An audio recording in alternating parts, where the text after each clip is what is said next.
Sir nerve weakness అనేది అసలు ఎందుకొస్తుంది? ఈ నెర్వ్ వీక్‌నెస్‌కి హోమియోపతిలో ఎటువంటి ట్రీట్మెంట్ ఉంది? రైట్. చాలామంది ఏమనుకుంటారంటే నర్వ్ వీక్‌నెస్ అంటే ఏంటంటే తీవ్రంగా నొప్పులు రావడము, లేకపోతే వీక్‌నెస్‌గా ఉండడము, లేకపోతే ఏదన్నా పని చేయాలంటే చేయలేకపోవడము, ఆలోచనలు రాకపోవడము, మెమరీ సరిగ్గా లేకపోవడము, ఇవన్నీ కలిసి నరాల వీక్‌నెస్ అంటారనమాట. నరాల పైన ఎఫెక్ట్ ఉంటుంది, కామనే. సో దీనికి ముందు ఏం జరుగుతుంది అంటే మనం దీన్ని సైంటిఫిక్‌గా ఏమంటామంటే మైటోకాండ్రియల్ డిస్‌ఫంక్షన్ అంటామనమాట. సో మైటోకాండ్రియా అంటే ఏంటంటే మన ప్రతి ఒక్క అణువు అంటే ప్రతి ఒక్క సెల్‌కి బాగా పనిచేయాలంటే దానికి ఎనర్జీ కావాలి. ఆ ఎనర్జీ ఇచ్చే సబ్‌సెల్యులర్ ఆర్గానెల్‌నే మనము మైటోకాండ్రియా అంటామనమాట. ఈ మైటోకాండ్రియా గాన దెబ్బతింటే దాని ఎఫెక్ట్ అనేది బాడీ మొత్తం పైన ఉంటుంది. అది జనరల్‌గా పెయిన్స్ రూపంలో బయటకు వస్తుంది కాబట్టి నరాల ప్రాబ్లం అంటూ ఉంటారనమాట. అసలు దీనికి రీజన్ ఏంటి? మనం ఎందుకు ఇన్ని నరాల ప్రాబ్లమ్స్ వస్తున్నాయంటే మనం చేసే 5 పనులు. ఒకటి, తిండి సరిగా తీసుకోకపోవడం, నిద్ర సరిగా లేకపోవడం, ఎక్సర్సైజ్ సరిగా లేకపోవడం, లైఫ్లో స్ట్రెస్ పెట్టుకోవడం, ఆల్కహాలు, స్మోకింగు, మర్వానా ఇవన్నిటికీ తీసుకోవడం, దాంతోపాటు ఎక్కువ మన ఎన్వైర్న్మెంట్లో పొల్యూటెంట్స్ కానీ ఇవన్నీ ఏం చేస్తాయంటే మన బాడీలోకి వెళ్ళి మన మైటోకాండ్రియల్ ఫంక్షన్ని దెబ్బతీసి దాన్ని మైటోకాండ్రియల్ డిస్ఫంక్షన్ అంటామన్నమాట. ఆ డిస్ఫంక్షన్ వచ్చినప్పుడు ఏంటంటే ఏ సెల్లుకి బాడీలో కావాల్సినంత ఎనర్జీ లేక కావాల్సిన న్యూట్రియంట్స్ లేక అవి దెబ్బతిని కొంతమందికి కాళ్ళ నొప్పులు అంటారు, కొంతమందికి హెడేక్ అంటారు, కొంతమందికి ట్రెమర్స్ అంటారు, కొంతమందికి మెమరీ వీక్నెస్ అంటారు, కొంతమందికి జనరల్ వీక్నెస్ అంటారు.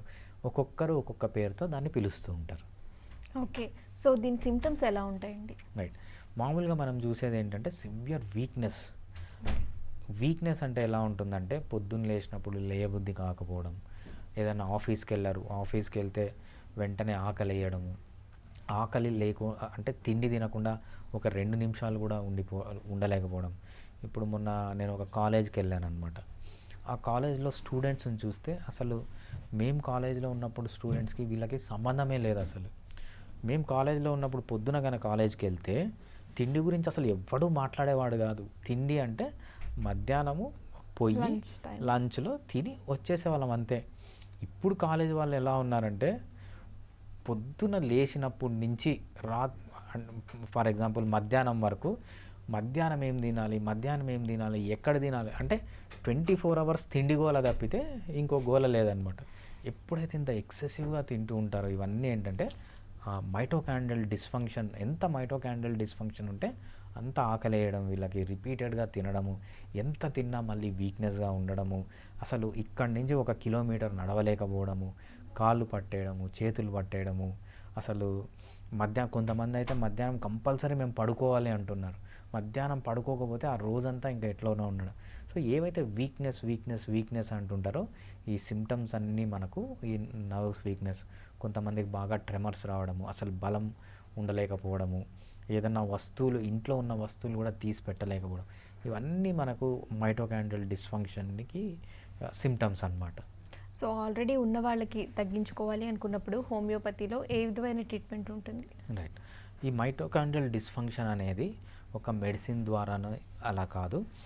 ఫస్ట్ మనకి ఏం ప్రాబ్లమ్స్ ఉన్నాయి, బాడీ జనరల్ చెకప్ అనేది ఒకటి చేయించుకోవాలి. డిఫరెంట్ పారామీటర్స్, కిడ్నీ ఎలా ఉంది, కిడ్నీ ఫంక్షన్ టెస్ట్, లివర్ ఎలా ఉంది, లివర్ ఫంక్షన్ టెస్ట్, ఒక చెస్ట్ ఎక్స్రే తీయించుకోవడము, అదేవిధంగా ఒక మన జనరల్ బ్లడ్ చెకప్స్, సిబిపి ఒకటి చేయించడము, అట్లా 16 టెస్టులు ఉన్నాయన్నమాట. ఒక్కొక్కసారి ఏమవుతుందంటే వైరల్ ఇన్ఫెక్షన్స్ ఏమన్నా ఉన్నా కూడా ఈ ప్రాబ్లమ్స్ వస్తుంటాయి. వైరల్ ఇన్ఫెక్షన్స్ ఏమన్నా ఉన్నాయా, ఒక హార్ట్లో ఏమన్నా ప్రాబ్లం ఉందా, ఈసీజీ అని మనకు ఒక 16 జనరల్ టెస్టులు ఉన్నాయన్నమాట. ఆ టెస్టులు అన్నీ చేయించుకున్న తర్వాత సో విటమిన్ డెఫిషియన్సీస్ ఏమన్నా ఉన్నాయా, మినరల్ డెఫిషియన్సీస్ ఏమన్నా ఉన్నాయా, అవన్నీ చెక్ చేసుకొని ఏవైతే ప్రాబ్లం ఉంటాయో దానికి సప్లిమెంట్ అనేది చేసుకోవాలన్నమాట. దాంతోపాటు లివర్లో ప్రాబ్లం వచ్చింది, ఎక్సలెంట్ మెడిసిన్స్ ఉన్నాయి. లివర్ ప్రాబ్లం వల్ల మైటోకాండ్రియల్ డిస్ఫంక్షన్ వస్తే ట్రీట్మెంట్ చేసుకోవచ్చు. కిడ్నీ ప్రాబ్లం వచ్చింది, కిడ్నీలో ప్రాబ్లం ఉంది, సో మనము ఆ టెస్ట్లన్నీ చూసి దానికి తగ్గట్టుగా ట్రీట్మెంట్ తీసుకోవాలి. చాలామంది ఇప్పుడు మనం ఒక 25 ఏళ్ళ వాళ్ళని ఎవరిని తీసుకున్నా వీళ్ళు ప్రీ డయాబెటిక్ స్టేజ్లో ఉంటున్నారనమాట. దీన్ని ఏమంటామంటే మనం ఇన్సులిన్ రెసిస్టెంట్ స్టేజ్ అంటాం అనమాట. ఈ ఇన్సులిన్ రెసిస్టెంట్ స్టేజ్లో ప్రీ డయాబెటీస్లో ఉన్నారా అని కంపల్సరీ కనుక్కొని వాళ్ళకి ఫర్దర్గా ప్రాబ్లమ్స్, ఎస్పెషల్లీ మనం విమెన్ తీసుకున్నాం అనుకోండి, విమెన్లో వచ్చే ఆల్ గైనకాలజీ డిజార్డర్స్ ఏంటి, నెబోథియన్ సిస్ట్ తీసుకోండి, బల్కీ యూట్రస్ తీసుకోండి, ఎండోమెట్రియోసిస్ తీసుకోండి, అడినోమయోసిస్ తీసుకోండి, ఫైబ్రాయిడ్స్ తీసుకోండి, ఏ ఇన్ఫర్టిలిటీ తీసుకోండి, వీటికంతా ప్రికర్సర్ ఏంటంటే ఈ మైటోకాండ్రియల్ డిస్ఫంక్షన్. సో మనము ఈ మైటోకాండ్రియల్ డిస్ఫంక్షన్కి ఎలా ఐడెంటిఫై చేస్తామంటే ఎస్పెషల్లీ ఇన్సులిన్ రెసిస్టెన్స్ ఉందా అది కనుక్కొని దానికి ట్రీట్మెంట్ చేస్తే ఈ ప్రాబ్లమ్స్ అన్నీ ఫర్దర్గా వీళ్ళకి లేకుండా హోమియోపతి ద్వారా మెయింటైన్ చేసుకోవచ్చు అనమాట. అంటే కంప్లీట్గా క్యూర్ చేసుకోవచ్చు. ఎంత యంగ్గా వాళ్ళు అర్థం చేసుకొని మనకి ఇప్పుడు ట్రీట్మెంట్ అవసరం అని తెలుసుకుంటే ఫ్యూచర్లో అన్ని ప్రాబ్లమ్స్ లేకుండా చేసుకోవచ్చు. ఓకే, ట్రీట్మెంట్ టైం అనేది ఎంతకాలం పడుతుంది తగ్గడానికి?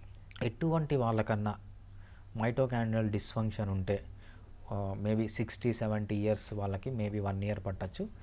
బట్ యంగ్ ఏజ్లో ఉన్న వాళ్ళకి 3 monthsలో తగ్గిపోతుంది. బట్ మిడిల్ ఏజ్ ఉన్న వాళ్ళు 6 months సరిపోతుంది. ఈ 6 months హోమియోపతిక్ ట్రీట్మెంట్ ఫస్ట్ టెస్ట్లన్నీ చేయించుకొని దాని ప్రకారం మన ట్రీట్మెంట్ తీసుకుంటే, యంగ్గా ఉంటే 3 months సరిపోతుంది. కొంచెం 40 years ఉన్నాయి, 50 years ఉన్నాయి, అలవాట్లు ఉన్నాయి, ఒబేస్గా ఉన్నారు, బీపీ ఉంది, షుగర్ ఉంది, థైరాయిడ్ అంటే 6 monthsలో ఎటువంటి వాళ్ళకన్నా సెట్ అవుతుంది అన్నమాట. సో వన్స్ ట్రీట్మెంట్ తీసుకున్నాక, మెడిసిన్ వేసుకున్నాక తగ్గిపోయిన తర్వాత మళ్ళీ వచ్చే ఛాన్సెస్ ఉంటాయా? ఏదన్నా కూడా మనం మెయింటైన్ చేసుకోవాలి.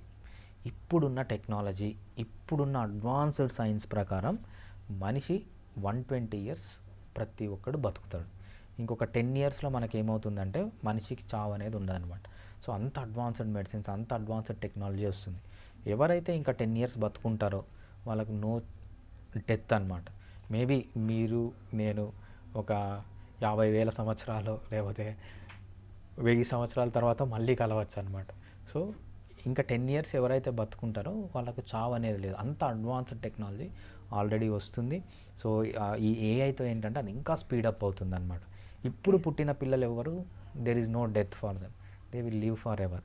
అంత టెక్నాలజీ మనకు ఆల్రెడీ ఉంది కాబట్టి మనం ఇప్పుడు చేయాల్సింది ఏంటంటే ఈ టెక్నాలజీ అందుబాటులో వచ్చేంత వరకు మనం హెల్తీగా మెయింటైన్ అవుతే ఫ్యూచర్లో కూడా ఏం ప్రాబ్లమ్స్ లేకుండా లైఫ్లో అంటే ఇంకా ప్రపంచం ఉన్నన్ని రోజులు బతకచ్చు.